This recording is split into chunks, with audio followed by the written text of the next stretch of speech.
The other night I was driving to pick up my wife, heading down a country road with the lights on bright. Keep my eye out for whatever might run out in the road, deer, coyotes, stray dogs, whatever.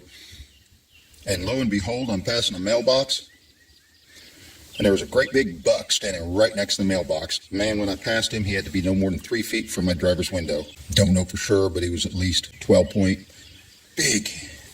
And he was right there, just on the periphery of where I could see, but I'm focused on my headlights. Almost entirely missed him. He could have run right out in front of my car. But there's a lot of that. You know, in society, we have a way, an expectation of everyday life. We think that, we call that normal. And things which occur, a lot of things we call that are not in that normal purview, we might call paranormal or something. You know, as a Christian, and most of the Christians I've known in my entire life, they just write off, so, well, I'm a Christian, I believe in Jesus. There's no such thing as that paranormal stuff out there. Follow me for a minute. Maybe your view of what is normal is limited by where your headlights are pointing.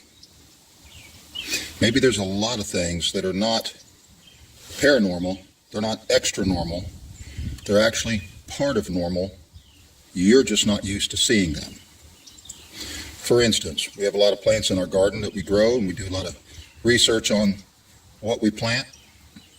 And we have some plants out here that we've got a whole row of plants, and if a bug gets in and starts trying to feed on one plant, every other plant in that row responds to it by creating a toxin for that specific bug to fight off that bug should it come and bite them. Now, how do those other plants even know that the first plant had been eaten by a bug or what bug it was?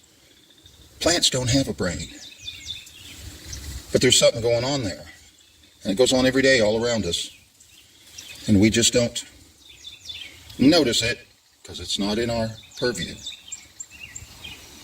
Maybe the Irish, you know, Christian Irish people, and they still understood their world around them of having the fae creatures, you know, fairies and leprechauns and stuff like that.